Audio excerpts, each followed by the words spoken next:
Doctor Kuldeep Bhargava, Bhim army प्रदेश संयोजक, उत्तर प्रदेश। आज चंदौली में आपका आगमन हुआ है, कैसा कार्यक्रम है? ये भीम आर्मी का कार्यक्रम है। भीम आर्मी की आज समीक्षा बैठक है। अपने कार्यकर्ताओं से एक मुलाकात होगी। मेरे कार्यकाल में अभी ये मेरा पहला चंदौली का दौरा है, तो आज मैं अपने भीम आर्मी आज़ाद समाज पार्टी के साथियों से रूबरू हुआ। आगे की क्या रणनीति है उस पर विचार विमर्श किया जाएगा साथियों के साथ मिलकर। यूपी में 10 विधानसभा सीटों पर उपचुनाव है, इस पर आपकी क्या रणनीति है, किसके साथ में? देखिए, वैसे तो चुनाव के लिए हमारी एक विंग है, आज़ाद समाज पार्टी हमारी, तो उसके जो हमारे नेता हैं वो लोग उस चीज़ को मैनेज कर रहे हैं। हम तो संगठन के एक सिपाही हैं और संगठन का काम है कि उन चुनावों पे ज़मीनी भूमिका तैयार करना, और ज़मीनी भूमिका मेरे हिसाब से बहुत अच्छी है। यहाँ पार्टी के भी जिला अध्यक्ष हैं, पार्टी के पदाधिकारी भी मौजूद हैं, वो लोग लगातार मेहनत कर रहे हैं। और जहाँ तक मुझे सूचना है कि 10 सीटों पे हम 10 सीटों पे जो है हमारी आज़ाद समाज पार्टी लड़ रही है। सर, ओवैसी साहब के साथ आपका गठबंधन का संकेत मिल रहा है? नहीं, गठबंधन किसी के साथ नहीं, अभी फिलहाल तो हम अकेले हैं और अकेले ही फाइट कर रहे हैं। सर, बहराइच कांड पर क्या कहेंगे?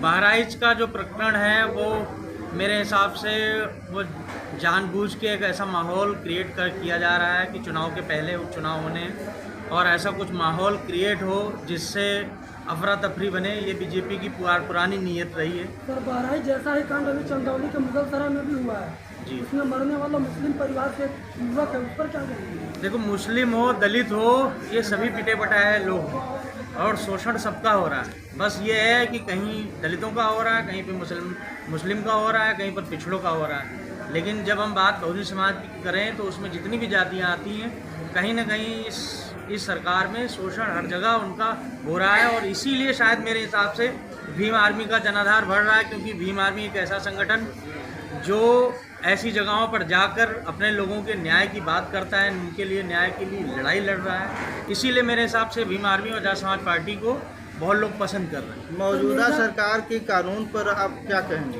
कानून व्यवस्था तो अभी आपने सवाल में ही अपनी पूछी कि बहराइच में अगर कानून व्यवस्था इतनी चुस्त होती तो शायद ऐसी घटना ही ना होती। और घटना वहाँ के अधिकारियों का जो कहना है, मैं हमारे पदाधिकारियों का, कि पहले से पुलिस को पता था कि ऐसी चीज़ें वहाँ हो सकती हैं, लेकिन फिर भी पुलिस बल नहीं तैनात किया गया, क्योंकि जानबूझ के वो ऐसा। मिर्जापुर में जो मझवा विधानसभा है वहाँ पे उपचुनाव है जी जी वहाँ पे मैं गया था। जी जी। वहाँ के पदाधिकारियों में थोड़ा सा टिकट को लेकर के अफरा तफरी है, इस पर क्या कहेंगे? नहीं, टिकट का काम हमारा नहीं है। टिकट का काम पार्टी के आला अधिकारियों का है और हमारे यहाँ लोकतांत्रिक व्यवस्था है।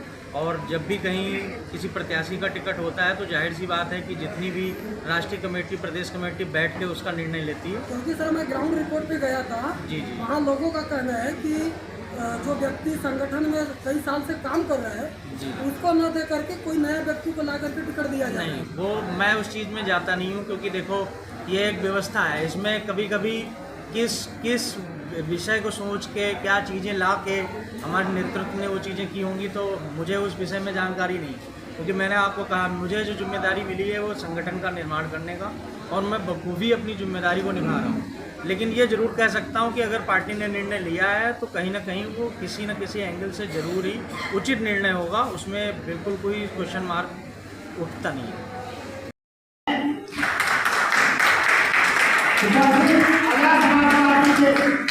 आज़ाद समाज पार्टी से जिला